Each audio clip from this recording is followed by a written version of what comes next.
Hey YouTube, it's Jeff here. A little bit of a different video today that I'm going to try out. I've got a lot of requests at the local card shows that I've set up at to basically go over the top 10 cards in my collection. Now, this isn't a list of the most expensive cards in my collection or the rarest cards. It's just my favorite cards. Yes, there are some valuable cards in my standards in here that I'm thankful to get, but at the end of the day, these are just cards that I'm really glad to have and probably will keep for a very long time in my collection.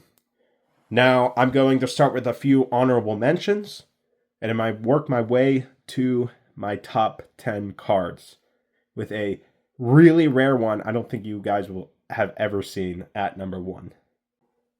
Now, before I get into the honorable mentions, one more thing. I am going to put recent comps, the average comps of the last few sales of these cards up in the top corner.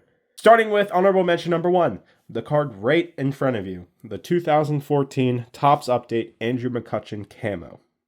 Now this card, it's very sweet to me because camo and clears are two of my favorite parallels that Topps does. Now they're numbered to 25, but back then they were numbered way up to 99. But for a card being over 10 years old, these are hard to find in good condition.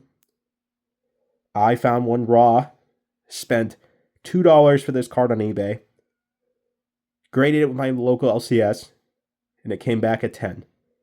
This is a pop one of this card, and one that I'm going to keep in my collection forever.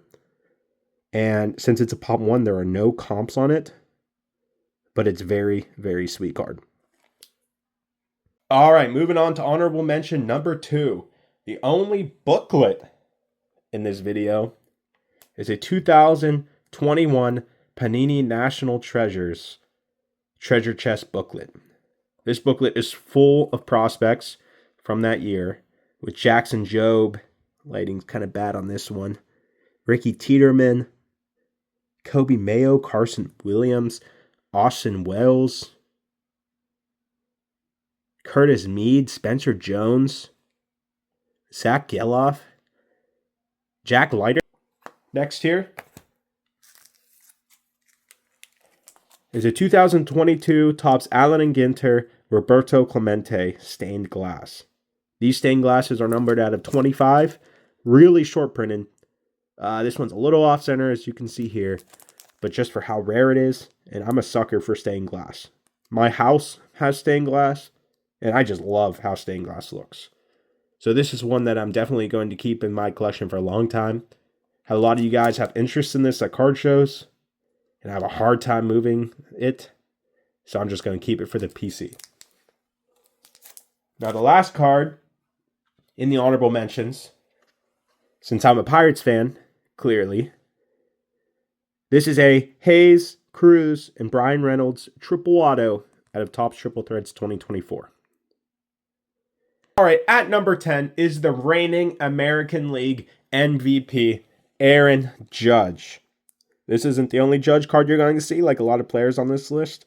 Judge is someone I kind of neglected to collect for a long time because he was just someone I thought was overvalued. Two. With a heating up Judge, who settles under this ball, but then drops it. Thought it was kind of like a 4 to 5 year spurt, but the way he's coming up, he's going to be kind of one of those guys who are on the Hall of Fame just for how dominant his peak was.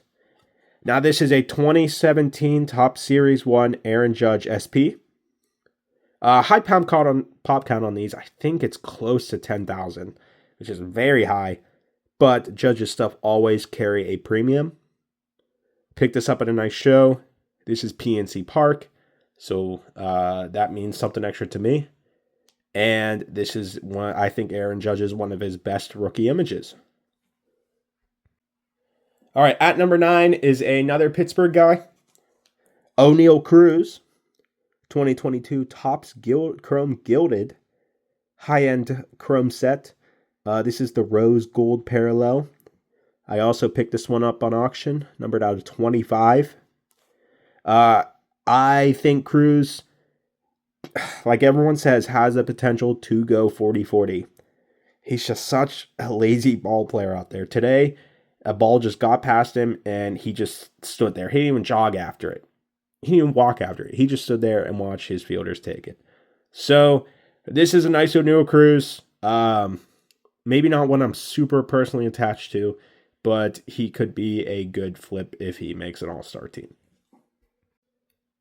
All right, at number 8 is probably the most valuable Pittsburgh player at the moment, one of the most valuable rookies at the moment. What's it like watching him pitch? My brain can't even process how hard he throws. There's actually 2 cards here that I'm going to split into it. I just can't pick between the 2. They're both my favorites.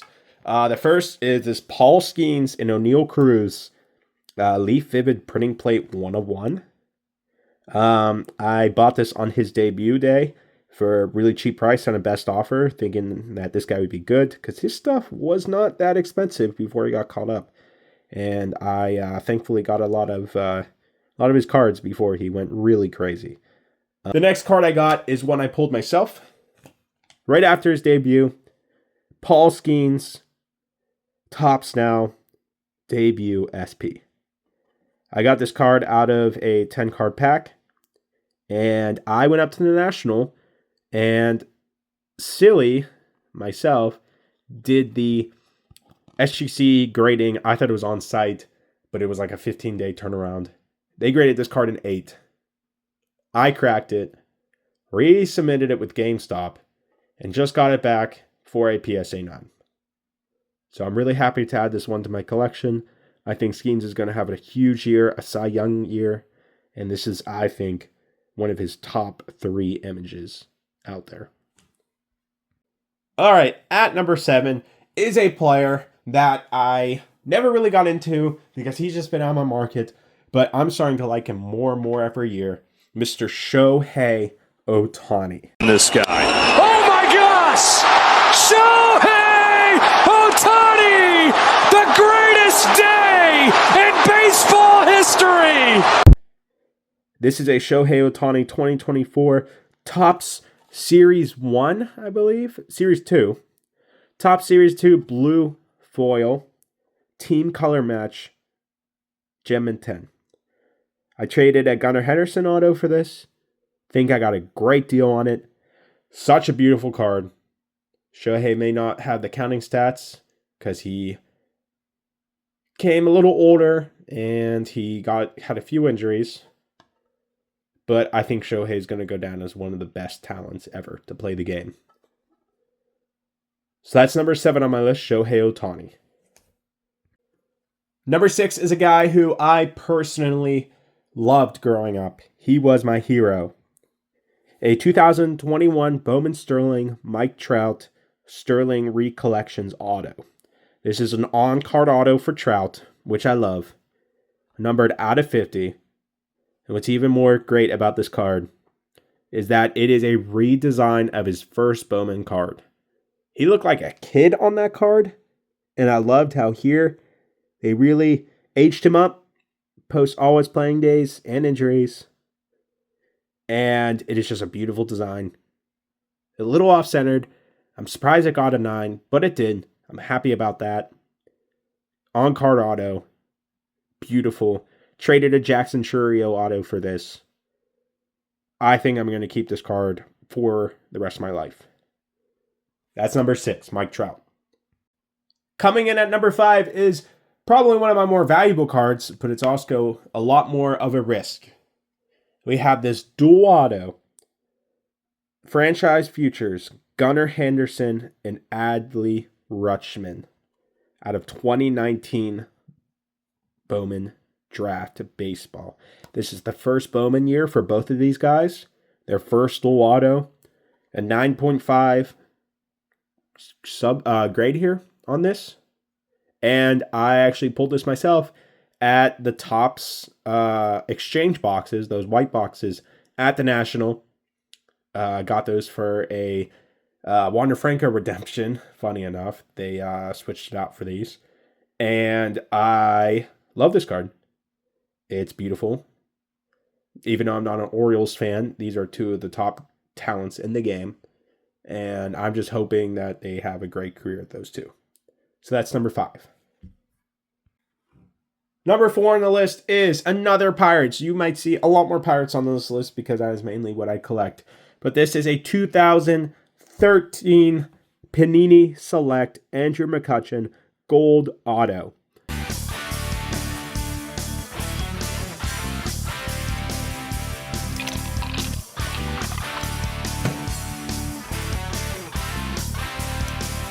First year of Select. This is numbered out of 25 out of 25, so last in print. Autographed. MVP year. Graded. Andrew McCutchen.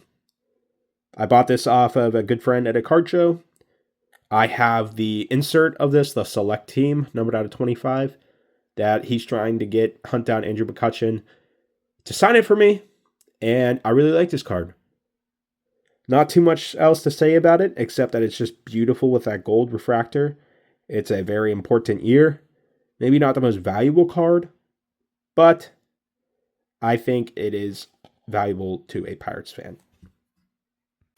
All right, on to number 3. This is one of my most favorite looking cards. Even though 1, I hate the color green. 2, it's a Topps Now card.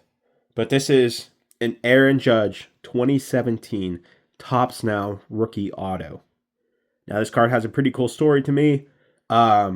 Mainly just about the card itself. Is because the card is a 2-homer game following the screen-shattering batting practice showcase.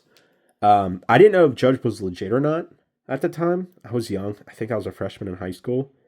But after seeing him did this and breaking the scoreboard, I knew his power was legit. And I knew he was going to be a legit player. I just picked this card up for a nice little deal. Got a good deal on it. First Judge auto in my collection.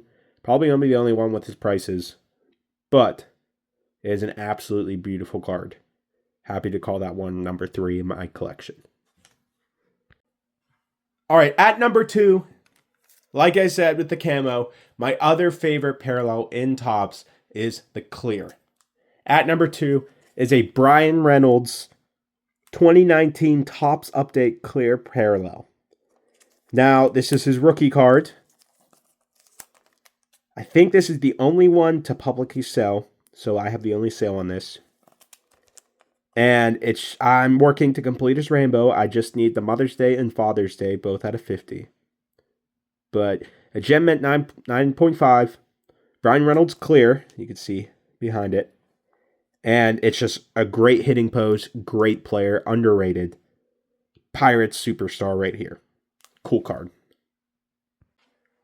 And at number 1, the coolest card that I have in my collection that I was so happy to pick up is a 2006 Roberto Clemente Topps Allen and Ginter Rip card. Now, you may be like, what is this? This is a super rare rip card of Roberto Clemente, numbered 1, first in print out of 99. Rip cards, typically, you can find some cool stuff in here, autograph stuff, minis. More than likely, this is going to be a mini. But what makes this cool is it's basically 20 years old.